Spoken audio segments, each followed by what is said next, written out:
ਅੱਜ ਚੰਡੀਗੜ੍ਹ ਆਉਣਗੇ ਕੇਂਦਰੀ ਗ੍ਰਹਿ ਮੰਤਰੀ ਅਮਿਤ ਸ਼ਾਹ। ਕਈ ਵਿਕਾਸ ਪ੍ਰੋਜੈਕਟਸ ਦਾ ਕਰਨਗੇ ਉਦਘਾਟਨ। ਕਈ ਪ੍ਰੋਜੈਕਟਸ ਦਾ ਰੱਖਣਗੇ ਨੀਂਹ ਪੱਥਰ। ਪੰਜਾਬ 'ਚ ਸਿੱਧੂ ਦਾ ਸ਼ਕਤੀ ਪ੍ਰਦਰਸ਼ਨ। 23 ਨੇਤਾਵਾਂ ਨਾਲ ਕਪੂਰਥਲਾ 'ਚ ਕੜੀ ਰਣਨੀਤੀ। ਖਹਿਰਾ ਧਾਲੀਵਾਲ ਤੋਂ ਇਲਾਵਾ ਸਾਬਕਾ ਵਿਧਾਇਕ ਰਹੇ ਮੌਜੂਦ।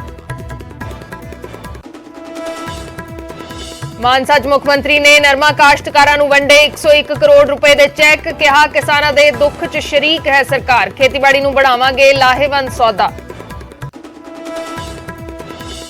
ਐਕਸ਼ਨ 'ਚ ਪੰਜਾਬ ਦੇ ਨਵੇਂ ਜੇਲ੍ਹ ਮੰਤਰੀ। ਪਟਿਆਲਾ ਜੇਲ੍ਹ ਦੇ ਦੌਰੇ ਤੋਂ ਬਾਅਦ ਬਦਲਿਆ ਸੁਪਰਡੈਂਟ ਤਾਂ ਸਾਰੇ ਜੇਲਰਾਂ ਨੂੰ ਜਾਰੀ ਕੀਤੇ ਹੁਕਮ। ਕਿਹਾ ਨਸ਼ਾ ਜਾਂ ਮੋਬਾਈਲ ਮਿਲਣ ਤੇ ਜੇਲਰ ਹੀ ਹੋਏਗਾ ਜ਼ਿੰਮੇਵਾਰ। सूबे च नाजायज माइनिंग खिलाफ शुरू होया एक्शन। मोगा च रेते नाल भरियां ट्रालियां जब्त। 6 लोकां खिलाफ मामला दर्ज। लुधियाना च 5 लोकां ते परचा। एंटी करप्शन एक्शन लाइन ते मिली सी शिकायत। पंजाब च डूंगा हो सकदा बिजली संकट। कोले दी कमी नाल जूझ रहे ने सूबे दे थर्मल प्लांट। लग सकदे ने बिजली कट।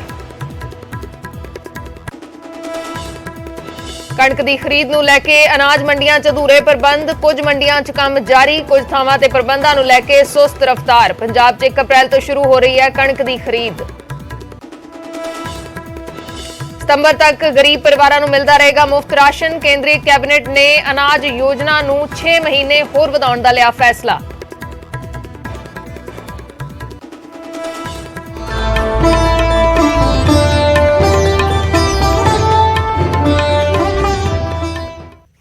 सत श्री अकाल, मैं अर्शदीप संधू न्यूज़ 18 पंजाब हरियाणा हिमाचल देख रहे दर्शकों का स्वागत है। शुरुआत करते हैं एक वड्डी खबर दे नाल। अज गृह मंत्री केंद्रीय गृह मंत्री अमित शाह चंडीगढ़ दौरे ते रहणगे। कई विकास प्रोजेक्ट्स का उद्घाटन करनगे।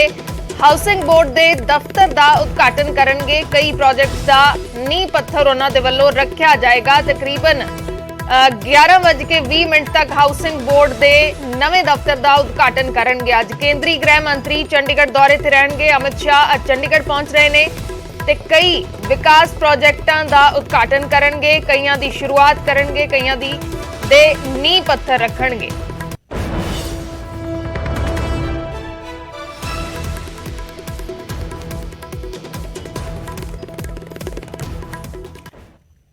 ਹੁਣ ਗੱਲ ਪੰਜਾਬ ਕਾਂਗਰਸ ਦੀ ਕਰਦੇ ਹਾਂ। G23 ਤੋਂ ਬਾਅਦ ਹੁਣ ਚਰਚਾ P24 ਦੀ ਹੋ ਰਹੀ ਹੈ। ਤੁਹਾਡੇ ਵੀ ਜ਼ਿਹਨ ਦੇ ਵਿੱਚ ਸਵਾਲ ਹੋਏਗਾ ਕਿ P24 ਦੇ ਕੀ ਮਾਇਨੇ ਨੇ।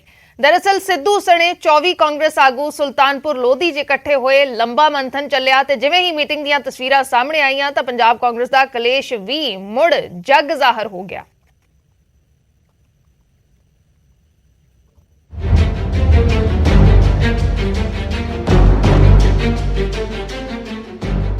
पंजाब सने कांग्रेस नूं 5 सूबਿਆਂ ਦੇ ਵਿੱਚ करारी हार ਦਾ ਸਾਹਮਣਾ ਕਰਨਾ ਪਿਆ।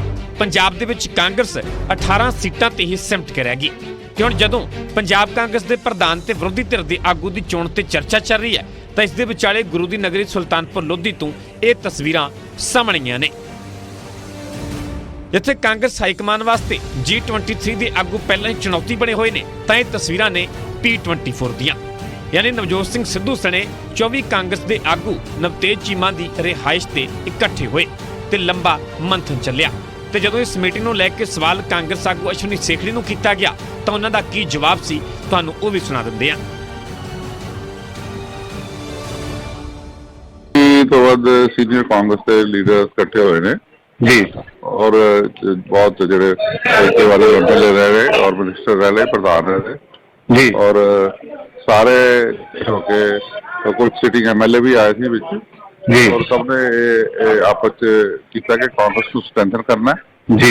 तो एक मजबूत ओपोजिशन का रोल जड़ा वा पार्टी जड़ी है, पार्टी के लीडर्स। हालांकि इस मीटिंग दौरान कांग्रेस आगुआं ने मीडिया तो दूरी ही बना के रखी, पर नवजोत सिद्धू ने मीटिंग वाली तस्वीर ट्वीट करते लिखा कि पंजाब दी हक सच की लड़ाई नेक नीयत ते ईमानदारी दे नाल लड़ांगे। हैशटैग जितेगा पंजाब। मीटिंग वाली तस्वीर ट्वीट करते हुए सुखपाल खैरा ने लिखा कि दोस्तों, पंजाब दी हक सच की लड़ाई नूं अगे वधाउंदिआं अज पंजाब कांग्रेस के एमएलए एक्स एमएलए 2022 के उम्मीदवार ते साबका प्रधान PPCC ने सुल्तानपुर लोधी विखे एक अहम बैठक की। सानू सब नूं उम्मीद है ਕਿ ਜਿਸ ਤਰ੍ਹਾਂ ਦੇ ਬਦਲਾਅ ਵਾਸਤੇ ਲੋਕਾਂ ਨੇ ਫਤਵਾ ਦਿੱਤਾ ਹੈ ਨੂੰ ਮੱਦੇਨਜ਼ਰ ਰੱਖਦਿਆਂ ਸਾਡੀ ਪਾਰਟੀ ਯੋਗਤਾ ਅਤੇ ਇਮਾਨਦਾਰੀ ਦੇ ਆਧਾਰ ਉੱਤੇ ਫੈਸਲਾ ਲਵੇਗੀ ਤਾਂ ਜੋ ਜਲਦ ਤੋਂ ਜਲਦ ਪੰਜਾਬ ਵਿੱਚ ਕਾਂਗਰਸ ਦੀ ਸਾਖ ਮੁੜ ਬਹਾਲ ਕੀਤੀ ਜਾ ਸਕੇ। ਨਵਜੋਤ ਸਿੱਧੂ ਦੀ ਅਗਵਾਈ 'ਚ ਮੀਟਿੰਗ ਦੀਆਂ ਤਸਵੀਰਾਂ ਸਾਹਮਣੇ ਆਈਆਂ ਤਾਂ ਕਾਂਗਰਸ ਦਾ ਕਲੇਸ਼ ਮੁੜ ਉਜਾਗਰ ਹੋ ਗਿਆ। ਸਿੱਧੂ ਦੇ ਸ਼ਕਤੀ ਪ੍ਰਦਰਸ਼ਨ ਤੇ ਰਵਨੀਤ ਬਿੱਟੂ ਨੇ ਟਵੀਟ ਦੇ ਜ਼ਰੀਏ ਤੰਜ ਕੱਸਦੇ ਹੋਏ ਲਿਖਿਆ ਕਿ ਵੇਲੇ ਦੀ ਨਮਾਜ਼ ਕੁਵੇਲੇ ਦੀਆਂ ਟੱਕਰਾਂ। ਪਹਿਲਾਂ ਅੰਮ੍ਰਿਤਸਰ ਦੇ ਵਿੱਚ ਗੁਰਪ੍ਰੀਤ ਜੀਪੀ ਨੇ ਸਿੱਧੂ ਨਾਲ ਮੀਟਿੰਗ ਕੀਤੀ ਤੇ ਫਿਰ ਸੁਲਤਾਨਪੁਰ ਲੋਧੀ 'ਚ ਬੈਠਕਾਂ ਦਾ ਦੌਰ ਚੱਲਿਆ। ਬੇਸ਼ੱਕ ਮੀਟਿੰਗ ਬਾਰੇ ਕੋਈ ਆਗੂ ਖੁੱਲ੍ਹ ਕੇ ਨਹੀਂ ਬੋਲਿਆ, ਪਰ ਇਸ਼ਾਰਾ ਸਾਫ਼ ਹੈ ਕਿ ਸਿੱਧੂ ਧੜਾ ਆਪਣਾ ਸ਼ਕਤੀ ਪ੍ਰਦਰਸ਼ਨ ਕਰ ਰਿਹਾ ਹੈ, ਆਪਣੇ ਧੜੇ ਨੂੰ ਹੋਰ ਮਜ਼ਬੂਤ ਕਰਨ ਦੀ ਕੋਸ਼ਿਸ਼ ਕਰ ਰਿਹਾ ਹੈ ਤੇ ਸਿੱਧੂ ਧੜੇ ਦੇ ਵੱਲੋਂ ਦਾਅਵੇਦਾਰੀ ਪ੍ਰਧਾਨ ਤੇ ਵਿਰੋਧੀ ਧਿਰ ਦੇ ਆਗੂ ਵਰਗੇ ਦੋ ਵੱਡੇ ਅਹੁਦਿਆਂ ਨੂੰ ਲੈ ਕੇ ਵੀ ਜਤਾਈ ਜਾ ਰਹੀ ਹੈ। ਖੈਰ ਕਿਸ ਦੇ ਨਾਂ ਤੇ ਮੋਹਰ ਲੱਗਦੀ ਹੈ ਇਹ ਵੀ ਆਉਣ ਵਾਲੇ ਦਿਨਾਂ ਦੇ ਵਿੱਚ ਸਾਫ਼ ਹੋ ਜਾਵੇਗਾ।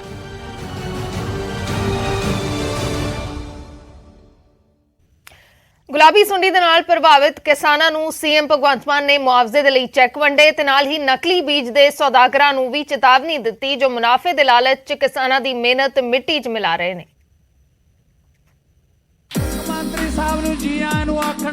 ਮੁੱਖ ਮੰਤਰੀ ਬਣਨ ਦੇ ਬਾਅਦ ਭਗਵੰਤ ਮਾਨ ਪਹਿਲੀ ਵਾਰ ਮਾਨਸਾ ਜ਼ਿਲ੍ਹੇ ਦੇ ਵਿੱਚ ਪਹੁੰਚੇ ਤੇ ਕਿਸਾਨਾਂ ਦੇ ਲਈ ਰਾਹਤ ਲੈ ਕੇ ਪਹੁੰਚੇ। ਉਹਨਾਂ तमाम ਕਿਸਾਨਾਂ ਦੇ ਵਿਚਾਲੇ ਇੱਕ ਉਮੀਦ ਜਾਗੀ ਹੈ ਜਿਨ੍ਹਾਂ ਦੀ ਖੂਨ ਪਸੀਨੇ ਦੀ ਮਿਹਨਤ ਖਾਕ ਹੋ ਗਈ ਸੀ। ਮਾਨਸਾ ਦੇ ਵਿੱਚ ਮੁੱਖ ਮੰਤਰੀ ਭਗਵੰਤ ਮਾਨ ਨੇ ਗੁਲਾਬੀ ਸੁੰਡੀ ਦੀ ਵਜ੍ਹਾ ਦੇ ਨਾਲ ਬਰਬਾਦ ਹੋਈ ਫਸਲ ਦੇ ਬਦਲੇ ਕਿਸਾਨਾਂ ਨੂੰ ਮੁਆਵਜ਼ੇ ਦੇ ਚੈੱਕ ਵੰਡੇ। ਆਪਣੀਆਂ ਪੁੱਤਾਂ ਵਾਂਗੂ ਪਾਲੀਆਂ ਹੋਈਆਂ ਫਸਲਾਂ ਘਰੇ ਲਿਆਉਣ ਦਾ ਜਾਂ ਮੰਡੀ 'ਚ ਲਿਜਾਣ ਦਾ ਮੌਕਾ ਨਹੀਂ ਮਿਲਿਆ। ਅੱਜ ਉਹਨਾਂ ਨੂੰ ਮੁਆਵਜ਼ੇ ਦੇ ਰੂਪ ਦੇ ਵਿੱਚ ਜਿਹੜੀ ਰਕਮ ਜਾਰੀ ਕੀਤੀ ਹੈ ਉਹ ਵੰਡਣ ਆਏ ਆ। ਮੁਆਵਜ਼ੇ ਵਿੱਚ ਕਿਸੇ ਵੀ ਤਰ੍ਹਾਂ ਦੀ ਧਾਂਦਲੀ ਨਾ ਹੋਵੇ, ਲਿਹਾਜ਼ਾ ਸੀਐਮ ਭਗਵੰਤ ਮਾਨ ਨੇ ਕਿਹਾ ਕਿ ਕੋਈ ਵੀ ਕਮਿਸ਼ਨ ਮੰਗੇ ਤਾਂ ਫਿਰ anti corruption action line number ਯਾਦ ਰੱਖਣਾ। ਇਸ ਦੇ ਨਾਲ ਹੀ ਉਹਨਾਂ ਨੇ ਕਿਹਾ ਕਿ ਨਕਲੀ ਬੀਜ ਤੇ ਸਪਰੇਅ ਦੀ ਡੀਲ ਕਰਨ ਵਾਲੇ ਵੀ ਸਾਵਧਾਨ ਹੋ ਜਾਣ ਕਿਉਂਕਿ ਹੁਣ ਸਭ ਦੀ ਜਾਂਚ ਹੋਵੇਗੀ। ਜਿਨ੍ਹਾਂ ਨੇ ਨਕਲੀ ਬੀਜ ਤੇ ਨਕਲੀ ਸਪਰੇਹਾਂ ਦੀਆਂ ਡੀਲਾਂ ਕੀਤੀਆਂ ਉਹ ਜ਼ਿੰਮੇਦਾਰ ਨੇ। ਕਿੰਨਿਆਂ ਘਰਾਂ ਦੇ ਵਿੱਚ ਚਿੱਟੀ ਸੁੰਡੀ ਨੇ ਚਿੱਟੇ ਸੱਥਰ ਵਿਛਾਏ, ਉਹਦੇ ਵਾਸਤੇ ਕੌਣ ਜ਼ਿੰਮੇਵਾਰ ਹੈ? ਜਿਨ੍ਹਾਂ ਨੇ ਸਾਨੂੰ ਨਕਲੀ ਬੀਜ ਤੇ ਨਕਲੀ ਸਪਰੇਆਂ ਦਿੱਤੀਆਂ। ਸਮਾਗਮ ਦੇ ਵਿੱਚ ਵੱਡੀ ਤਾਦਾਦ ਦੇ ਵਿੱਚ ਕਿਸਾਨ ਸ਼ਾਮਲ ਹੋਏ। ਨਾਲ ਹੀ ਕੈਬਨਿਟ ਮੰਤਰੀ ਡਾਕਟਰ ਵਿਜੇ ਸਿੰਗਲਾ ਵੀ ਪਹੁੰਚੇ ਸਨ। ਮਾਨਸਾ ਦੇ ਵਿੱਚ ਕਰੀਬ 1,36,000 ਏਕੜ ਨਰਮੇ ਦੀ ਫਸਲ ਗੁਲਾਬੀ ਸੁੰਡੀ ਦੇ ਨਾਲ ਨੁਕਸਾਨੀ ਗਈ ਸੀ, ਪਰ ਮਾਨ ਸਰਕਾਰ ਨੇ ਮੁਆਵਜ਼ੇ ਨਾਲ ਕਿਸਾਨਾਂ ਦੇ ਜ਼ਖਮਾਂ ਤੇ ਮਰਹਮ ਲਾਉਣ ਦੀ ਇੱਕ ਕੋਸ਼ਿਸ਼ ਕੀਤੀ ਹੈ। ਮਾਨਸਾ ਤੋਂ ਬਲਦੇਵ ਸ਼ਰਮਾ, ਨਿਊਜ਼ 18।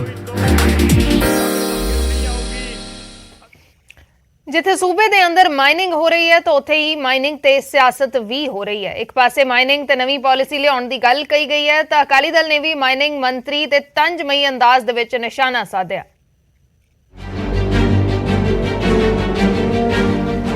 ਚਾਹੇ ਚੋਣਾਂ ਦਾ ਮੌਸਮ ਹੋਵੇ ਜਾਂ ਨਾ ਹੋਵੇ, ਪਰ ਇੱਕ ਮੁੱਦਾ ਹਮੇਸ਼ਾ ਹੀ ਗਰਮਾਇਆ ਰਹਿੰਦਾ ਹੈ ਤੇ ਉਹ ਹੈ ਸੂਬੇ ਅੰਦਰ ਨਜਾਇਜ਼ ਮਾਈਨਿੰਗ ਦਾ। ਚਾਹੇ ਅਕਾਲੀ ਸਰਕਾਰ ਹੋਵੇ ਜਾਂ ਕਾਂਗਰਸ ਦੀ ਸਰਕਾਰ, ਹਰ ਸਰਕਾਰ ਨੇ ਮਾਈਨਿੰਗ ਤੇ ਨੱਥ ਪਾਉਣ ਦੀ ਗੱਲ ਕਹੀ, ਪਰ ਨਜਾਇਜ਼ ਮਾਈਨਿੰਗ ਦਾ ਧੰਦਾ ਬਦਸਤੂਰ ਜਾਰੀ ਰਿਹਾ। ਆਮ ਆਦਮੀ ਪਾਰਟੀ ਨੇ ਗੈਰ ਕਾਨੂੰਨੀ ਮਾਈਨਿੰਗ ਕਰਨ ਵਾਲਿਆਂ ਖਿਲਾਫ ਐਕਸ਼ਨ ਦੀ ਗੱਲ ਕਹੀ।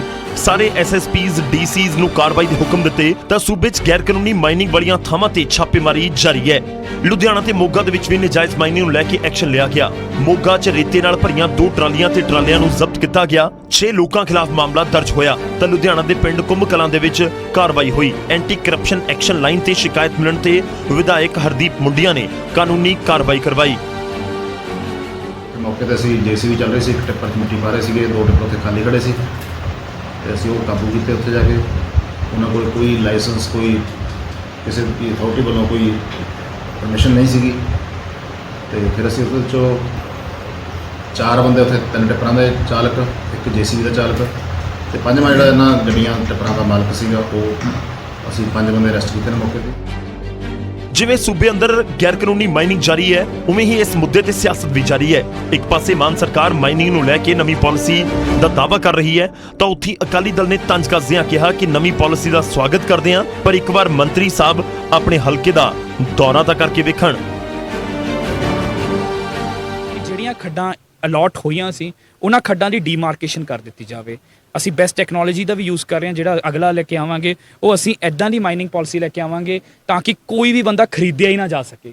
ਉਹ ਅਸੀਂ ਇੰਨੀ ਸ਼ਾਨਦਾਰ ਮਾਈਨਿੰਗ ਪਾਲਿਸੀ ਤੇ ਕੰਮ ਕਰ ਰਹੇ ਹਾਂ ਕਿ ਕੋਈ ਵੀ ਇਦਾਂ ਦਾ ਬੰਦਾ ਉਹ ਇੰਨੀ ਹਾਈਟੈਕ ਟੈਕਨੋਲੋਜੀ ਦਾ ਅਸੀਂ ਇਸਤੇਮਾਲ, ਜੋ ਮੇਰੀ ਜੋ ਕੋਸ਼ਿਸ਼ ਹੈ ਕਿ ਉਹਦੇ ਵਿੱਚੋਂ ਹਿਊਮਨ ਇੰਟਰਫੇਰੈਂਸ ਖਤਮ ਹੀ ਹੋ ਜਾਵੇ। ਜਿਹੜੀ ਹੈਗੀ ਹੈ ਮਾਈਨਿੰਗ ਮੰਤਰੀ ਜੀ ਨੂੰ ਬੇਨਤੀ ਕਰਦਾ ਕਿ ਇੱਕ ਦਿਨ ਆਪਣੀ ਗੱਡੀ ਜਿਹੜੀ ਹੈ ਉਹ ਇੱਥੇ ਹਾਈਵੇ ਦੇ ਉੱਤੇ ਆ ਜਿਹੜਾ ਸਰਸਾ ਨੰਗਲ ਵਾਲਾ ਪੁਲ ਹੈ ਉਹਦੇ ਤੇ ਰੋਕ ਕੇ ਤੇ ਇਮਾਨਦਾਰੀ ਦੇ ਨਾਲ 5-7 ਸਿਆਣੇ ਪੱਤਰਕਾਰ ਲੈ ਕੇ ਤੇ 2 ਘੰਟੇ ਵੀਡੀਓਗ੍ਰਾਫੀ ਕਰਕੇ ਦੇਖੋ। ਜਦੋਂ ਵੀ ਸਰਕਾਰਾਂ ਆਉਂਦੀਆਂ ਨੇ ਤਾਂ ਮਾਈਨਿੰਗ ਦਾ ਮੁੱਦਾ ਖੂਬ ਗਰਮਾਉਂਦਾ ਹੈ, ਸਿਆਸਤ ਹੁੰਦੀ ਹੈ, ਬਿਆਨਬਾਜ਼ੀ ਹੁੰਦੀ ਹੈ, ਪਰ ਨਜਾਇਜ਼ ਮਾਈਨਿੰਗ ਦਾ ਕੰਮ ਜ਼ੋਰਾਂ ਸ਼ੋਰਾਂ ਦੇ ਨਾਲ ਚੱਲਦਾ ਰਹਿੰਦਾ ਹੈ।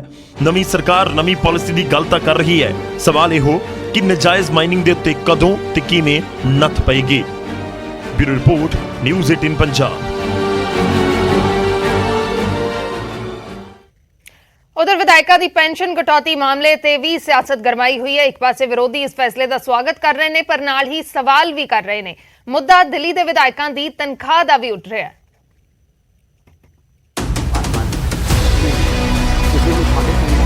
ਪੰਜਾਬ 'ਚ 2 ਦਿਨ ਤੋਂ ਇੱਕ ਹੀ ਮੁੱਦਾ ਚੱਲ ਰਿਹਾ, ਉਹ ਹੈ ਵਿਧਾਇਕਾਂ ਦੀ ਪੈਨਸ਼ਨ, ਜਿਸ ਦੇ ਵਿੱਚ ਮਾਨ ਸਰਕਾਰ ਨੇ ਕਟੌਤੀ ਕੀਤੀ ਹੈ, ਜਿਸ ਨੂੰ ਲੈ ਕੇ ਕੋਈ ਸਵਾਗਤ ਕਰ ਰਿਹਾ ਤਾਂ ਕੋਈ ਇਸ ਤੇ ਕਿੰਤੂ। ਜਿੱਥੇ ਵਿਰੋਧੀ ਇਸ ਫੈਸਲੇ ਦਾ ਸਵਾਗਤ ਤਾਂ ਕਰ ਰਹੇ ਨੇ, ਨਾਲ ਹੀ ਇਸ ਨੂੰ ਲਾਗੂ ਕਰਨ ਦੇ ਲਈ ਵੀ ਕਹਿ ਰਹੇ ਨੇ। ਸ਼੍ਰੋਮਣੀ ਅਕਾਲੀ ਦਲ ਵੀ ਫੈਸਲੇ ਨੂੰ ਸਹੀ ਮੰਨ ਰਿਹਾ ਤੇ ਨਾਲ ਹੀ ਮਾਨ ਸਰਕਾਰ ਤੋਂ ਮੰਗ ਵੀ ਕੀਤੀ ਹੈ। ਆਪਣੀ ਪੈਨਸ਼ਨ ਲੈਣ ਤੋਂ ਪਹਿਲਾਂ ਹੀ ਮਨਾ ਕਰ ਚੁੱਕੇ ਪ੍ਰਕਾਸ਼ ਸਿੰਘ ਬਾਦਲ ਨੇ ਕਿਹਾ ਕਿ ਜੋ ਲੋਕਾਂ ਦੀ ਸੇਵਾ ਕਰਦਾ ਹੈ ਉਸ ਨੂੰ ਪੈਨਸ਼ਨ ਨਹੀਂ ਲੈਣੀ ਚਾਹੀਦੀ। ਨਾਲ ਹੀ ਅਕਾਲੀ ਦਲ ਨੇ ਇਹ ਵੀ ਮੰਗ ਕੀਤੀ ਹੈ ਕਿ ਵਿਧਾਇਕਾਂ ਦਾ ਇਨਕਮ ਟੈਕਸ ਸਰਕਾਰੀ ਖਜ਼ਾਨੇ ਦੇ ਵਿੱਚੋਂ ਨਾ ਭਰਿਆ ਜਾਵੇ। ਸਰਕਾਰ ਇਸ ਬਾਬਤ ਵੀ ਨੋਟੀਫਿਕੇਸ਼ਨ ਜਾਰੀ ਕਰੇ। ਨੌਕਰੀ ਜਿਹੜੇ ਕਰਦੇ ਆ ਉਹਨਾਂ ਦਾ ਤਾਂ ਹੱਕ ਹੈ ਪੈਨਸ਼ਨ ਲੈਣ ਦਾ। ਜਿਹੜੇ ਨੌਕਰੀ ਨਹੀਂ ਕਰਦੇ ਇਹ ਤਾਂ ਸੇਵਾ ਹੈ। ਤੇ ਸਭ ਤੋਂ ਪਹਿਲਾਂ ਮੇਰੀ ਤਾਂ ਪਤਾ ਕਿੰਨੀ ਪੈਨਸ਼ਨ ਹੋਣੀ ਸੀ, 5-6 ਲੱਖ ਰੁਪਇਆ ਮਹੀਨਾ, ਕਰੋੜ ਰੁਪਇਆ ਸਾਲ ਦਾ। ਮੈਂ ਤਾਂ ਪਹਿਲੇ ਦਿਨ ਹੀ ਚੜ੍ਹਦੀ ਸੀ। ਇਸ ਕਰਕੇ ਮੈਂ ਤਾਂ ਪੈਨਸ਼ਨਾਂ ਲੈਣੀਆਂ ਹੀ ਨਹੀਂ ਚਾਹੀਦੀਆਂ। ਉਧਰ ਕਾਂਗਰਸੀ ਸੰਸਦ ਗੁਰਜੀਤ ਔਜਲਾ ਨੇ ਵੀ ਮਾਨ ਸਰਕਾਰ ਤੋਂ ਮੰਗ ਕੀਤੀ ਹੈ। ਖਰਚਿਆਂ ਦਾ ਹਵਾਲਾ ਦਿੰਦਿਆਂ ਗੁਰਜੀਤ ਔਜਲਾ ਨੇ ਟਵੀਟ ਕਰਦਿਆਂ ਲਿਖਿਆ ਹੈ ਕਿ ਵਿਧਾਇਕਾਂ ਨੂੰ ਮੁੱਖ ਸਕੱਤਰਾਂ ਦੇ ਬਰਾਬਰ ਤਨਖਾਹ ਮਿਲਣੀ ਚਾਹੀਦੀ ਹੈ। ਗੱਲ ਆਮ ਆਦਮੀ ਪਾਰਟੀ ਦੀ ਹੋ ਰਹੀ ਸੀ ਤਾਂ ਬੀਜੇਪੀ ਨੇ ਵੀ ਸਵਾਲ ਚੁੱਕੇ। ਬੀਜੇਪੀ ਨੇ ਦਿੱਲੀ 'ਚ ਵਿਧਾਇਕਾਂ ਦੀ ਤਨਖਾਹ ਵਧਾਉਣ ਨੂੰ ਲੈ ਕੇ ਤੰਜ ਕੱਸਿਆ ਤਾਂ ਸੀਐਮ ਭਗਵੰਤ ਮਾਨ ਨੇ ਵੀ ਦਿੱਲੀ ਦੇ ਵਿਧਾਇਕਾਂ ਦੀ ਤਨਖਾਹ ਦਾ ਵੇਰਵਾ ਦਿੰਦਿਆਂ ਪੂਰੀ ਜਾਣਕਾਰੀ ਲੈਣ ਦੀ ਗੱਲ ਕਹੀ। ਕੋਈ ਇਤਰਾਜ਼ ਨਹੀਂ ਹੈ ਕਿਸੇ ਨੂੰ, ਲੇਕਿਨ ਐਮਐਲਏ ਦੇ ਦਿੱਲੀ ਦੇ ਅੰਦਰ ਜੋ ਕੁਝ ਇਹ ਕਰਦੇ ਐਮਐਲਏ ਲਈ, क्या उस लाइन ते जाना है जाएंगे? क्योंकि उत्थे इन्होंने जो उन्होंने तनख्वाहां बहुत बड़े पद्धर ते वधाइयां तो उन्होंने कहा कि ये भ्रष्टाचार रुकेगा। क्या पंजाब च भी उस तरह के उत्ते ये करनगे? जिवें कल कही जाते सी, कहंदे दिल्ली दे एमएलए की तनख्वाह 2.5 लाख है। वो कोई लीडर कही जाता सी कांग्रेसी, क्यों पहला उत्थे घट करो। मैं दसना चाहना दिल्ली के एमएलए की तनख्वाह जी बेसिक पे है 12,000 है, भत्ते पा के 54,000 मिलता है। तो जेडे एमएलए नहीं एमएलए रहे उन्हों की पेनशन 7200 रुपये है। ये नोट कर लियो जी, पर मंथ। ਮਾਨ ਸਰਕਾਰ ਨੇ ਬੀਤੇ ਦਿਨੀ ਵਿਧਾਇਕਾਂ ਨੂੰ ਇੱਕ ਪੈਨਸ਼ਨ ਹੀ ਦੇਣ ਦਾ ਫੈਸਲਾ ਲਿਆ ਸੀ। ਖੈਰ ਸਿਆਸਤ ਹੈ, ਸਿਆਸਤ ਦੇ ਵਿੱਚ ਕੁਝ ਵੀ ਸੰਭਵ ਹੈ। ਸੋ ਇਸ ਦੇ ਵਿਚਾਲੇ ਵਿਰੋਧੀ ਇਸ ਫੈਸਲੇ ਦਾ ਸਵਾਗਤ ਤਾਂ ਕਰ ਰਹੇ ਨੇ, ਪਰ ਸ਼ਰਤਾਂ ਸਮੇਤ। Bureau report, news 18 Punjab.